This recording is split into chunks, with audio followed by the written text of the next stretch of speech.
if you're gonna go past $1 million, you gotta separate operations and sales. I'm Mike Andes, founder of Augusta Lawn Care with over 150 locations around the world. 1 year ago, we visited Simply Lawn Care. Uh-oh, we got a problem? Yeah, we'll see.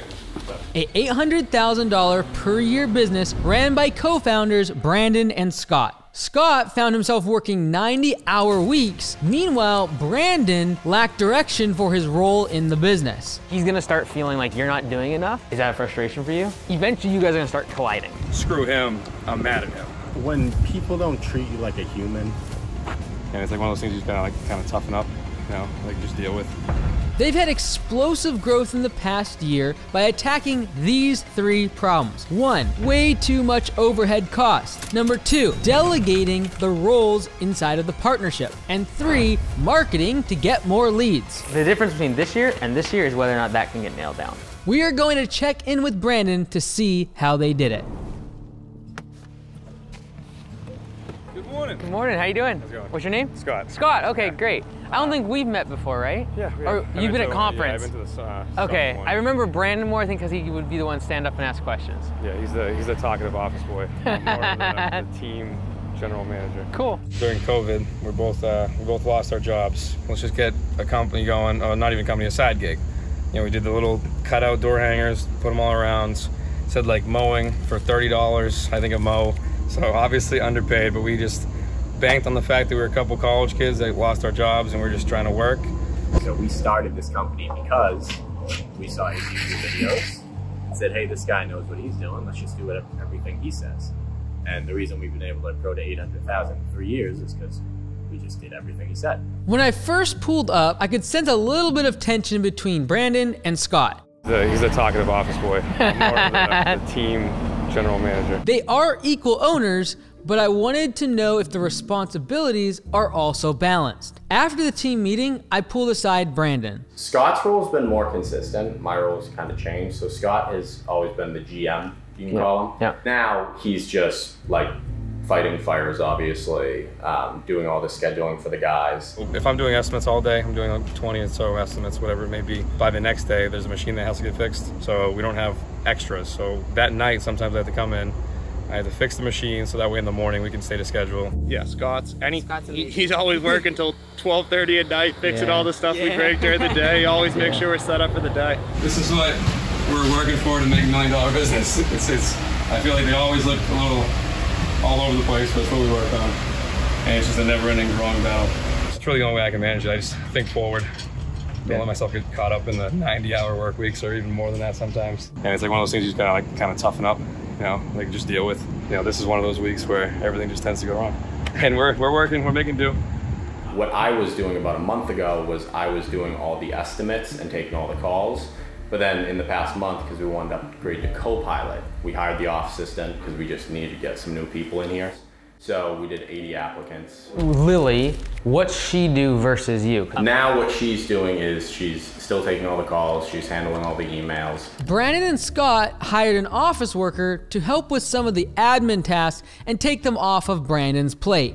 I feel like I'm dealing with a lot of analysis by paralysis where I'm like, do I just, instead of writing out all the training manuals for her and then teaching it, is it better to just sit down with her and just show her it and like basically bank on it's gonna work out with her and not write anything down? The problem is right now you don't know what the training manual should say. Yeah. Because you haven't done it enough times. So like my thought is like, where's your strength and what can you do really, really well? And am I hearing you correctly when it's like strategy, systems, like more of that side of things? Yeah, basically. And then like right now the challenge is like that's not a full-time job. And so you're basically doing admin stuff to fill in the meantime. Yep. What I like is I do like the office. I don't like having to talk to customers. Like the 20 hours of just like talking to customers and doing the same repetitive thing all day was just like, it was just demoralizing. Why I was feeling demoralized talking to customers in the past, it wasn't anything to do with the actual customers. It was more of a failure of our systems and operations. After you start a business and you're really excited, there's a lot of mundane things associated with running the business and growing. Louis, what do you think? A little bit of thatch? Just a little bit of thatch? It's not always exciting and new things. Just doing the boring work and getting the reps in is sometimes all that's required to actually grow the company. We didn't need the role. I thought I needed it. I gave her a 2-week notice, which is funny. Most employees demanded 2-week notice, so I gave her a 2-week notice. I was like, look, I'm sorry. I failed you. Not your fault. It was losing the company money. And like, I think she knew it too. I know, just based on talking to you guys, you're the analytical to put everything together, put everything in a checklist, which is great, and that'll keep things organized. But if you jump to it too soon, it'll just slow everything down, right? And so, is that a frustration for you? Sort of. I do have like, I text him to like make sure things are done sometimes, because it's hard for me to just like not look at other stuff on like the office side. Right. Because then it's like back in my head, I know something has to be changed, but I didn't do it because I, hey, make sure you do this. Or I send an email to the office lady, and then back in my head, I'm always like, did she do it? Or did Brandon get a chance to do that? Uh-oh, we got a problem? What happens on a great day?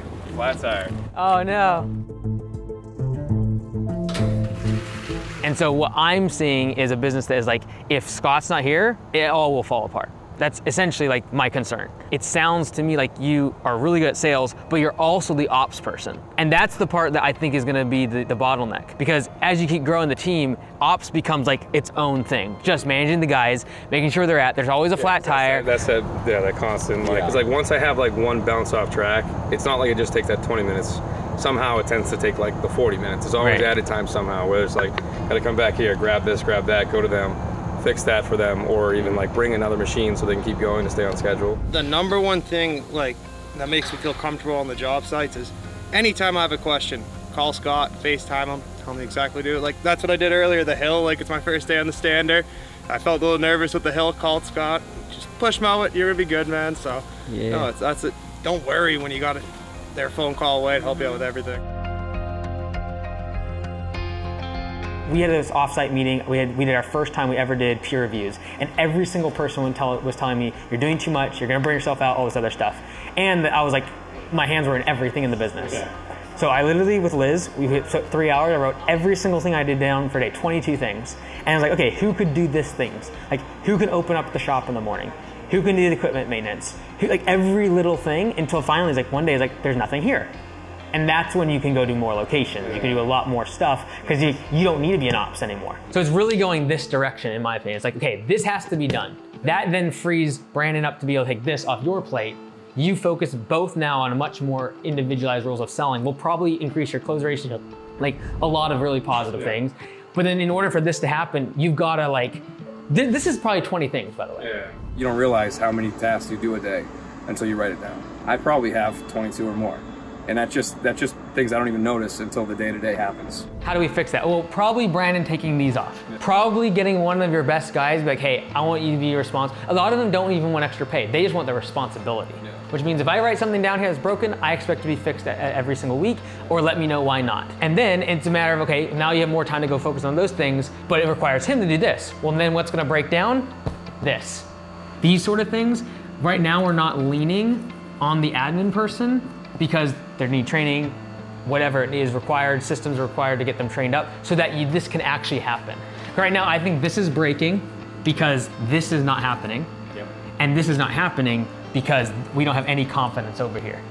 When you're first growing the business from $0 to $500,000 in annual revenue, this is why 90% of people will not be able to cross that revenue marker because you have to do admin, sales, and operations. The challenging part with Simply Lawn Care is the fact that Brandon and Scott, there's two owners. So they're doing $700,000-800,000 in annual revenue.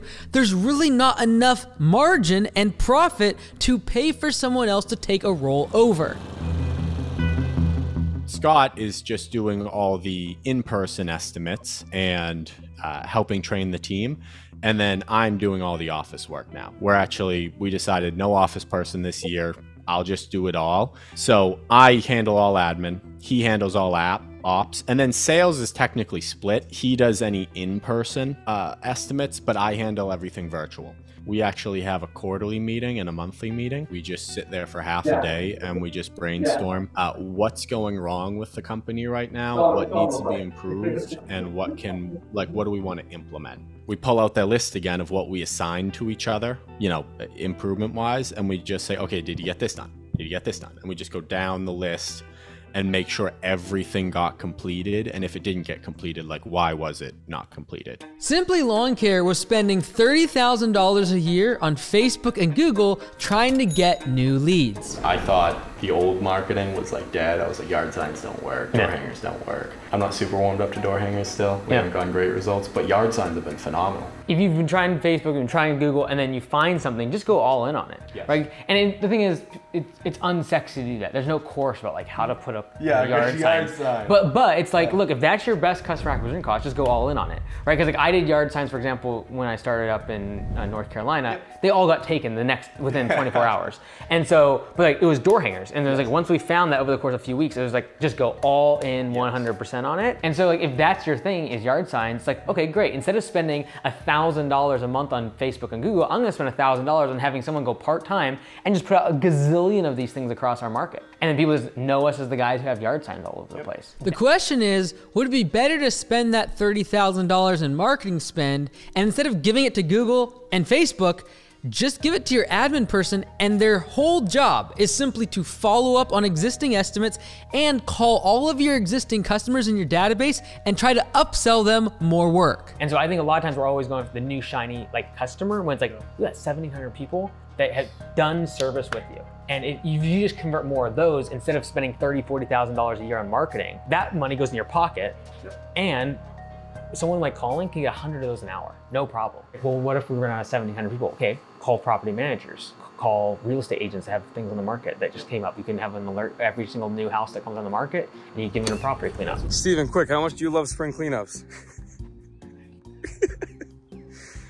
I like to say we're going a little old fashioned. It basically costs us about almost $30 exactly a lead from yard signs. Google ads in the spring rush gets us like 30 an hour, but most of the time Google ads is like 40, 50 a lead. So actually yard signs were our highest performing lead source from actual ad spend point of view.